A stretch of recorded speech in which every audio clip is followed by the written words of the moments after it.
Assalamualaikum warahmatullahi wabarakatuh. Pada kesempatan kali ini kita akan membahas mengenai perbandingan. Salah satu cara dalam membandingkan dua besaran yakni dengan menentukan rasio. Nah, rasio ini dapat dinotasikan dengan A banding B atau penulisannya A per B seperti ini, atau ditulis A berbanding B. Jadi banyak istilah yang dipakai untuk menotasikan rasio. Kita dapat menggunakan perbandingan atau rasio untuk membandingkan besaran suatu benda dengan benda yang lain. Besaran benda yang dimaksud dapat berupa panjang, kecepatan, massa, waktu, jumlah benda, dan lain sebagainya.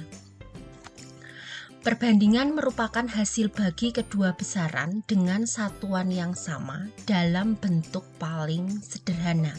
Jadi nanti pecahan itu kan di sini misalkan ada pecahan, cari pecahan yang bentuknya paling sederhana. Kalau perbandingan juga sama, berarti nanti perbandingannya dapat ditulis merupakan hasil bagi kedua besaran dalam bentuk yang paling sederhana.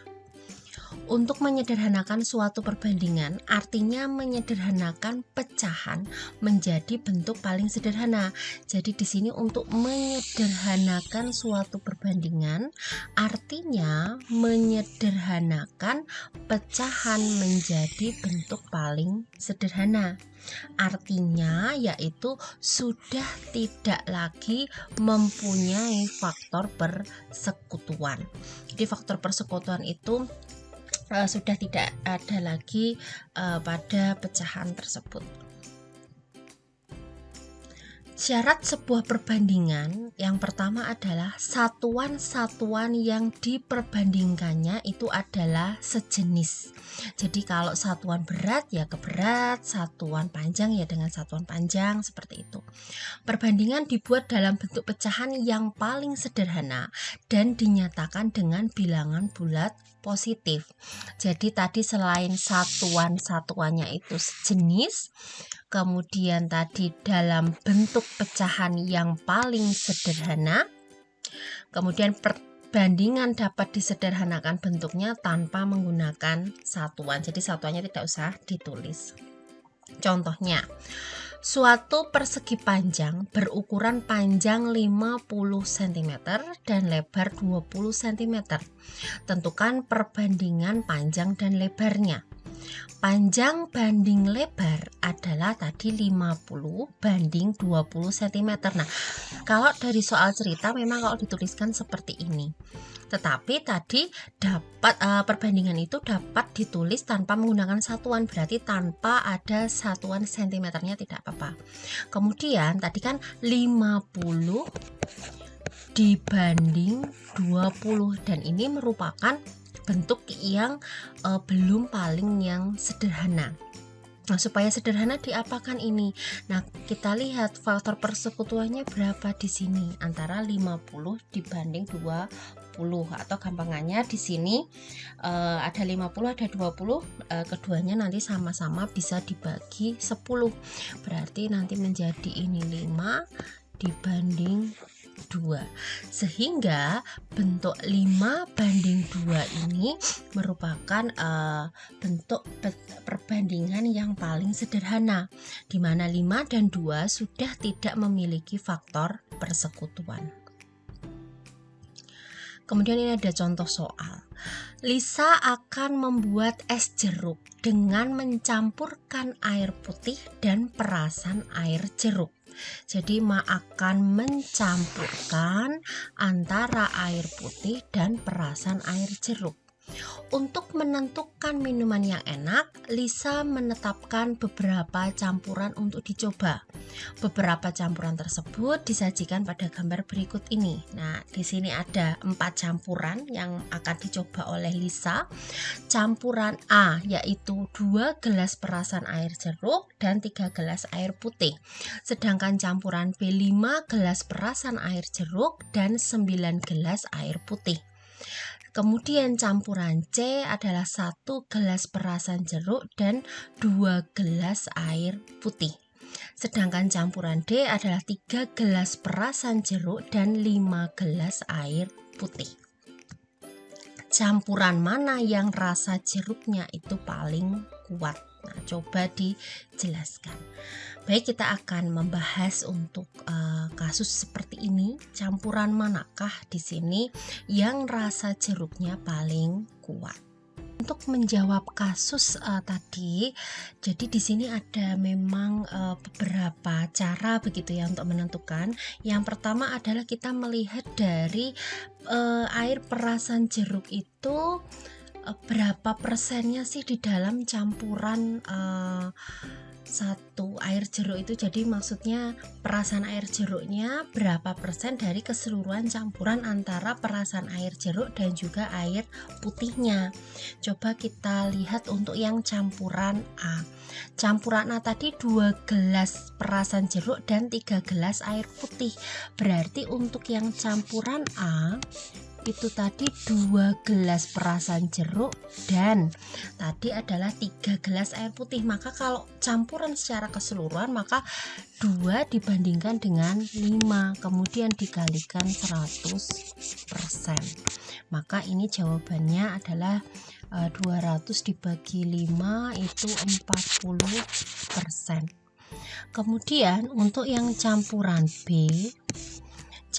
B tadi 5 gelas perasan air jeruk dan 9 gelas air putih. Jadi kita mau melihat persentase rasa perasan air jeruk tadi pada campuran keseluruhan, yaitu campuran perasan jeruk dengan air putih tadi. Sehingga 5 dibandingkan dengan keseluruhan tadi kan 5 dan 9, berarti 5 tambah 9 14 dikalikan 100%. Maka ini 500 dibagi 14 adalah 35,7%.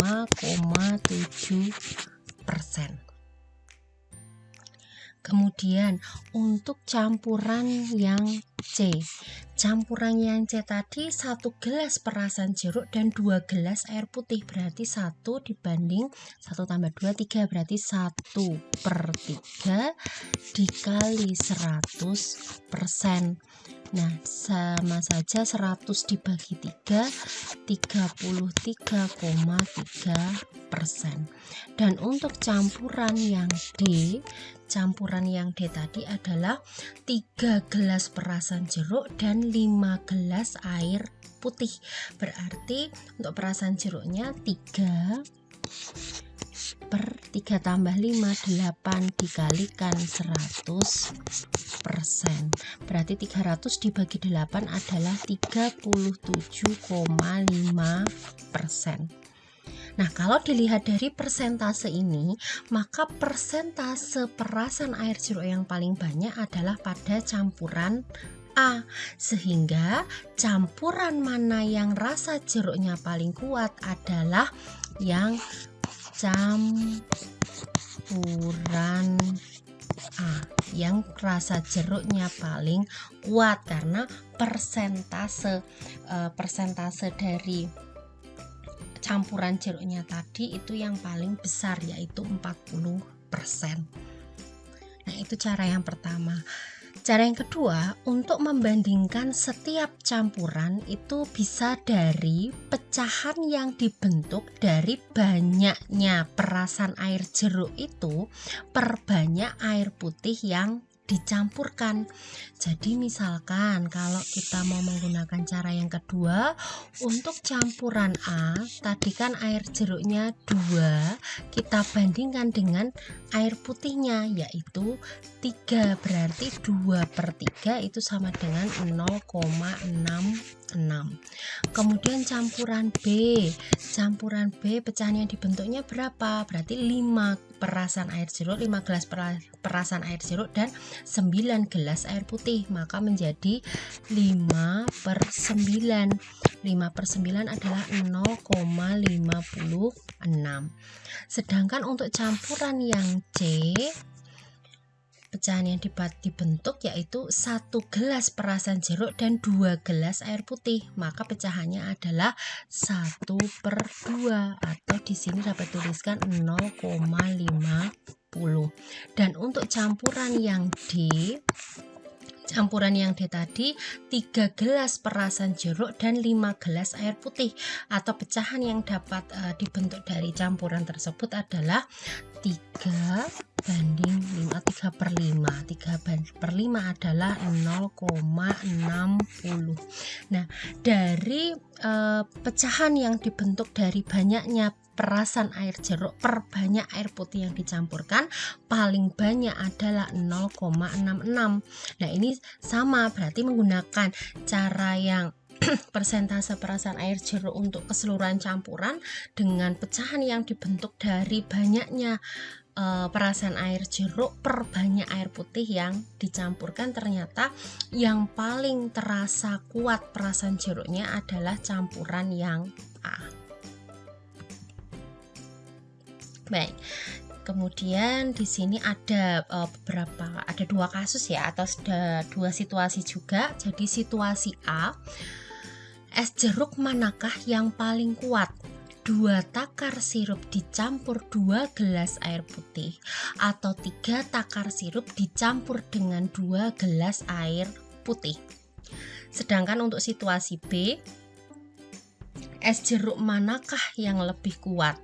2 takar sirup dicampur dengan 2 cangkir air putih, atau 3 bungkus takar sirup dicampur 2 gelas air putih. Nah, di sini yang pertama yang kita lihat adalah mungkin untuk situasi yang A. Di sini kan tadi ada 2 gelas dicampur 2 takar sirup dicampur 2 gelas air putih, dan 3 takar sirup dicampur 2 gelas air putih. Sedangkan yang membedakan dengan B, mungkin kita lihat tadi perbandingan itu kan harus dari satuan yang sejenis begitu ya.